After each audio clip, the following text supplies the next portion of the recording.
Hi, I'm Kenny Klaus, and this is State 48 Homeowner. It is to the point where we're looking toward the summer months and expecting to see much higher electric bills. And the conversation always comes up at that point. How do we mitigate that? And so we want to dive in looking at how we can mitigate the cost of our electric bills and how we could be a little bit more efficient and tied to our appliances. So Don Paul Neideffer, we've got you coming back here from Spencer's. Welcome back. Nice to be back. And we've got Angela McInnis from the Klaus team here. Now, Don Paul, I didn't realize this last time that you were on with a podcast. That was your first podcast That was ever. my first podcast, but now I feel like a seasoned veteran. Well, you are. I mean, Yes. You've got a podcast under your belt. Yes. And this will be number 2. So you're just going to be a superstar podcaster. And you can update your email signature with podcaster. Podcaster, yes. Go update LinkedIn. I've been missing something in my life. No, appreciate you coming back and talking to our listeners about Happy to do it. The importance of taking care of what's in our home. Yes. And, I think there's a lot of things that we can talk about as far as appliances and efficiency. And I think that when we look and when we go into Spencer's and we see the side of the appliances got all those numbers, I think for the most of us, they don't make all that much sense. We see numbers and go, okay, is that high or is it low? How do we figure all that stuff out? Well, most people that are looking for appliances, and remember, people don't buy appliances very often in their lifetime. 4 or 5 times they're moving or they're remodeling their house. Initially when somebody walks into an appliance store, it's mostly aesthetics right from the get-go. They're looking at what they like the looks of. Once you get past that, then you're talking about how it's going to fit their needs. How many people are in the house? How many kids do you have? What size refrigerator do you need? And that's kind of how we approach it, is what's the right fit for the right person. Mm-hmm.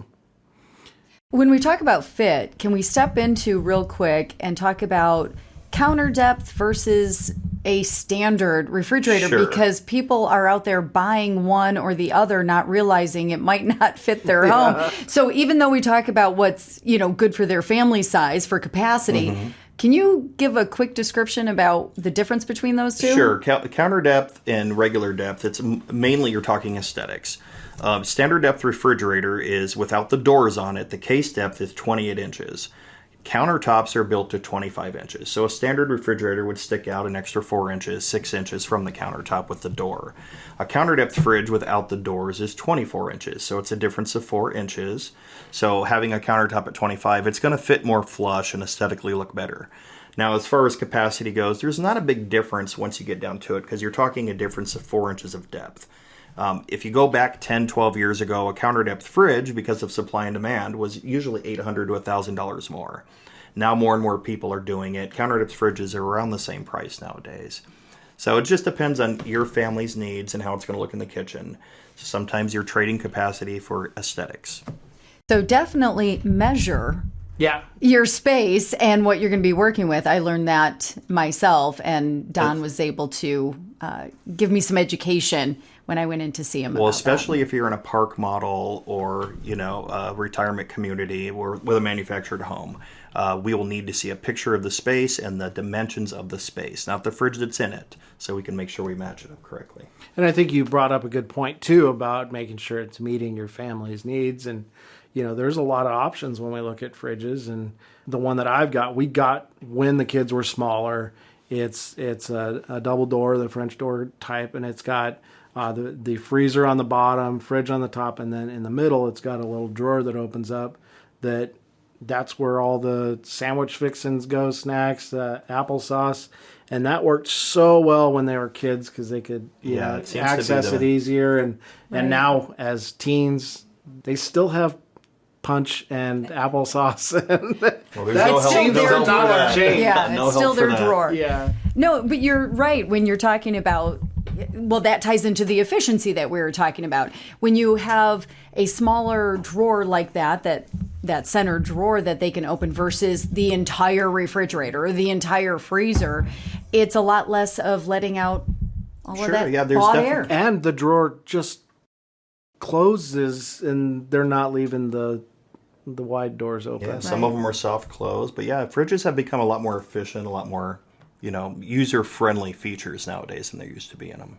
Talk to us about the difference on how they cool, because now you can actually put a refrigerator all the way to the back of the wall versus before you had to leave, a good 4 or 6 inches for that. Well, they used to have coils in the behind. back of the refrigerator. You have to give them room to breathe. But probably for the last 20 years, they're all underneath the refrigerator. They breathe out of the bottom front. So a refrigerator, can go all the way back to the wall pretty much nowadays. So. Well, we talk about being 20 years ago. A lot of those pieces, though, were built to last. Yeah, and they're still in place. So, let's talk about the difference there is, do you want length, longevity, or, these new efficient ones that maybe don't last 20 years? Sure. Well, they definitely don't last as long as they used to last. And, you can call it planned obsolescence or whatever you want to call it, but they are a lot more efficient. On refrigerators, they use what's called a variable speed compressor. So an old refrigerator would have a compressor, and it would just use a ton of juice, kick on, take it to temperature, and then shut off. And that ended up using a lot more juice. A variable speed compressor, imagine it like a 10-speed bike. Once it gets to temperature, it's on a lower gear, and it could run and maintain a consistent temperature, but not use anywhere near as much electricity. So yes, they don't last as long as they do, but the money you do save kind of helps pay for a new fridge, if you look at it that way. So you get a new one more often, but yet you're not spending like we think we are more often. And the economy likes that. But really, how often are we talking to people? The average lifespan is about 10 to 12 years now for appliances. And that's still about the time most people are looking to do any remodels, or they've gone on to move, and moving appliances is definitely a challenge. Sure. and not always a good idea. Your taste may change. Kids may move out. Things change. So 10 to 12 years. And, they have to, all appliances nowadays do have to meet a government requirement for energy usage. So let's talk about why people are changing out appliances. One is because they break, obviously. 2, Angela, why would somebody go and buy a new dishwasher? Well, case in point, we had all the same brand. We have GE Profile induction range and the matching microwave, and we went out and got the matching refrigerator. Well, needed to have the matching, dishwasher, because amazingly enough, it does bring value to a home when you can have matching appliances. And now you had matching finishes. And matching finishes. But you did have matching finishes, and you just wanted to make Correct. sure. I had stainless steel, and went through and just wanted to make sure, because when you look at it, and this is new to me, years ago when I was buying, my first homes and so forth, is you look at the different handles and, their aesthetics, in the front. And once you get to learn, when they have like GE Profile, for instance, has a specific handle and how they're put on the units, you find that one that doesn't match stands out. It does. And the best would be to have everything matching by the brand. The second best is just at least have the same finishes and working towards that. And there's a lot of times that you'll buy a home and you might see a black range, a white fridge, a stainless dishwasher. Before you get to the point of resale, just, even if gradually, let's get to the point where all of the finishes match, because that will make a significant difference. And then if you, like you said, if you can have them wear all the same brand, that makes sure your kitchens stand out as move-in ready as possible. Absolutely. Definitely puts that aesthetic piece together, and making sure of the matching finishes. Sure. Now, Don Paul, there's some newer finishes out there. Yeah, there are some newer finishes. One of the more popular ones, it's called black stainless, which is more of a shadow chrome. It's like a dark gray, a little bit of a sheer sheen to it. There's also a matte white out there. There's a matte black. Avocado green hasn't come back yet. We're praying and hoping. But there's some different colors out there. Samsung offers one called Tuscan, which is more of a rose gold type of hue to it. But yeah, I urge anybody to stop into the store and you can see all the different finishes that are available nowadays. Hey everyone, this is Kenny Klaus with Klaus Team Real Estate Solutions. We know there's a lot of confusion in today's market, whether it's billboards, TV, radio, mail. Everyone's trying to get your attention. They offer one lane, where at the Klaus Team, we have over 20 different programs. We can help you navigate through to find out what's best for you. And remember, we work for you, they work for themselves. We're here to represent you and make sure you have the best experience possible. Visit us at klausteam.com/call us first. Let's go into talking about washer and dryers. Two things, talking about the efficiency, yet also the amount of colors that people are choosing. And it's amazing the amount of clients for the Klaus Team when they're looking at the pictures and they'll, call me, I really like that one. Did you see the living or the laundry room with the red front, load washer and dryer? It's amazing how they're drawn to that versus, the actual house. Well, washer and dryers are something that we really, really want to make sure that we get the right fit for the right customer. You really don't want to look at aesthetics with washers and dryers. One of the first things we ask you is how many people are in the house? How many kids do you have? Then we ask them, what do you know about top loaders or front loaders? Front loaders are going to be a lot more efficient. It's almost a 2-to-1 load ratio. For every 2 loads you do in a top loader, you can do 2 in a front loader. Some people have negative connotations about front loaders, so there are some big top loaders on the market. So let's talk about the negative connotations. Why? One of the biggest reasons that there's negative connotations on front loaders is when they were first brought to market, people weren't told how to use them correctly. A front load machine, and even a lot of the top loads, take what's called HE soap, which stands for high efficiency. High efficiency soap doesn't break down very well. And if you use more than a tablespoon on your loads, the soap will leave a film and then you have odor issues.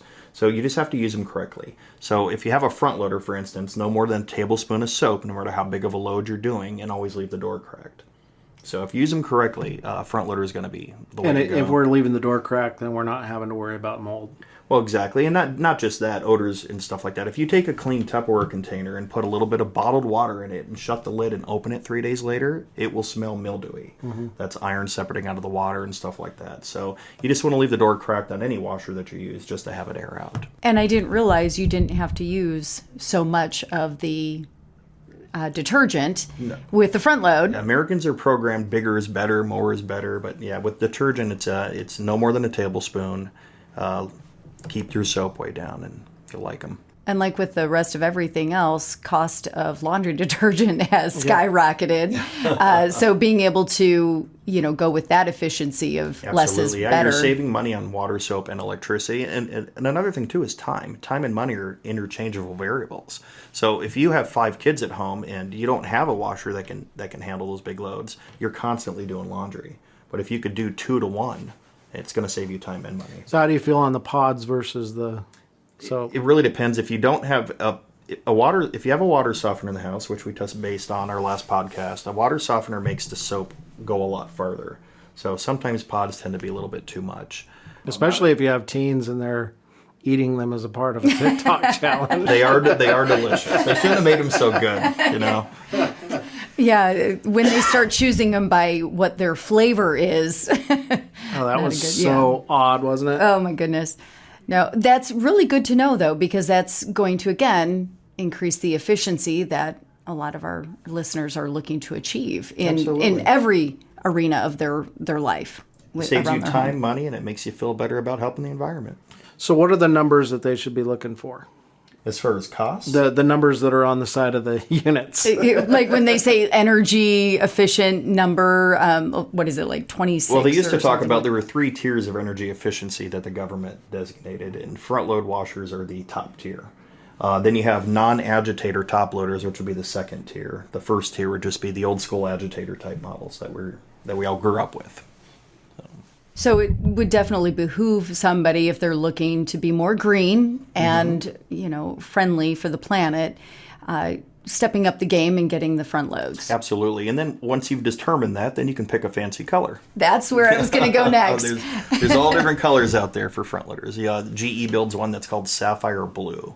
It's like a dark matte blue, and that's been real popular. Okay. The Klaus team is different. With the Klaus team, you have someone on your side. Where you live and make memories is important. We have more unique strategies than anyone else to help you accomplish what matters most to you. We can help you with traditional real estate as well as other options such as our lease purchase programs. We can help you buy first then sell, and we can bring you instant offers. We're here to help our neighbors achieve the American dream and help them build wealth through home ownership. For more info or to start your home search, visit us online at klausteam.com. So let's talk about the range. How can we become more energy efficient with our ranges? Well, as far as energy, I mean, I don't know if you really talk efficiency with a range. They use a lot of juice. Is there a big difference on energy usage between gas and electric? Well, I mean, gas and electric, you're going to pay a little bit more for a gas range. So I would say the efficiency of it is a moot point. So you do a 10-year lifespan run on it, it's probably about even as far as that goes with the efficiency of it.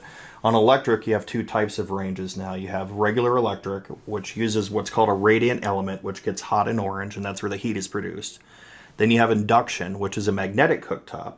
And what that does is create a magnetic bond with whatever pan you're using, as long as it's got iron in the pan, and it turns the pan into the burner. And that's kind of cool. I urge anybody to Google or YouTube induction cooking. Induction is kind of the future of cooking. It is 4 times faster than gas. Wow. So instant heat drop. So you're going to have a lot. I give it 5 years, there'll be no more radiant elements. Most of it's going to be induction. And having a lot of clients with the Klaus team, when we're going over our consultation of what they must have in their home, the negotiables and the non-negotiables. And probably the number one non-negotiable that I hear from a lot of the people that love to cook is gotta have gas. Mm-hmm. And introducing them to induction cooking in place of gas and teaching them that it is faster. What did you say how fast it is compared to gas? It's 4 times faster. So pro chefs are actually switching to induction. So if you've ever heard of the brand Sub-Zero Wolf, which is very high end, Wolf is actually producing a 36-inch pro induction range. So to get a little more technical, the reason gas would excel and why chefs liked it, say you're making an Alfredo sauce. You bring that to a boil and then right down to a simmer. So with a gas flame, you have that instant heat drop. But you still have a little bit of residual heat on the grates, where induction is 100% transferable energy. So you have instant heat drop. So it's a lot more efficient, it's more forgiving, and that's why you're seeing a lot of chefs switch to it. And a heck of a lot easier to clean because it's a smooth top, like a glass top, versus on a gas, you have the wells and the plates that you have to take off or clean, and then just the heat factor. We're in Arizona. Let's face it, it's no matter if you're running your air conditioner at 70 degrees to keep your house cold, if you have a gas range, there's a lot of heat that comes off of that where you don't get that. Well, I guess you could make an argument for the efficiency of that then. So yeah, okay. The top doesn't produce heat. So I guess it wouldn't heat up your house and your AC would be more efficient. But the beauty of that too, you talk about cleanability, because that top, an induction top, does not produce heat. If you have a spill over, it doesn't burn onto the top. So you're never scrubbing or whatever, just wipes clean. I mean, I have an induction cooktop. I use Windex and a paper towel when I'm done. Yeah, Don Paul introduced us to induction, and that's the direction we went immediately. I like to cook. Yes, I like to cook. So. No, so there we did answer about efficiency, then gas versus... Yeah. If you look at it in that aspect, it would be more efficient that way. And what decisions can we make as far as making our dishwashers more efficient? Well, there's several tips on the dishwasher. So one of the tips I tell people is before you start your dishwasher, turn on your kitchen faucet and let the water run hot. So when you hit start on your dishwasher, the dishwasher does not have to take as much time and energy to heat the water because it's already coming in hot. But dishwashers, they're rated about 7 cents a load, including electricity and soap nowadays. So they're very efficient. Wow. Yeah, it's definitely better to run your dishwasher even with a small load than to try and wash them, because the amount of water that you're going to use to wash in your sink for that small load, just run it through the dishwasher. And if you buy a decent dishwasher, you don't have to waste water pre-rinsing them. You put them in dirty, and that's what they're supposed to. It's a dishwasher. So a lot of people still like to pre-rinse them and clean them before they put them in. That was the number one question when I went in to see Don Paul before the holidays when I was getting my new dishwasher. Okay, if I'm eating oatmeal, do I have to rinse out the concrete before I put it in? And sure enough, the first load, I tested him on it, and it worked great. Yeah, don't. Their entry level dishwashers are going to do that. Right. Yeah, if you buy it right, it'll do it. But when we're talking efficiency, and we don't want to do all that pre-rinsing and conserving water, then investing, again, where we say investing into that quality unit, it's going to pay for itself and save you a lot of time and energy as well. It comes down to buying the best value versus the cheapest thing you can buy. And that is a great point. Can you say that again? It comes down to buying the best value instead of the cheapest thing you can find. And I've read too that it's better to get a stronger clean if there is food on the dishes than having none on, because well, if you open up all the manuals from any manufacturer, they tell you to leave the food on because the soap has enzymes and the food gives the soap something to attach to and do its job. So if people are wanting to make a change in their appliances, how do they get a hold of you? They can reach me on my personal number, 480-612-2221. They can call me at our store at Power and Ray Road at 480-988-1917, or they can email me at dneideffer@spencerstv.com. All right. Well, thank you so much for coming back in, Angela. Great to have you here, too. Yeah, thanks so much for having us back. Thanks for spending time with us this week at State 48 Homeowner, the ins and outs of owning an Arizona home. You can connect with us for more information, submit topics you'd like us to further discuss. You can see relevant videos, give us feedback, answer your real estate questions, and more at state48homeowner.com.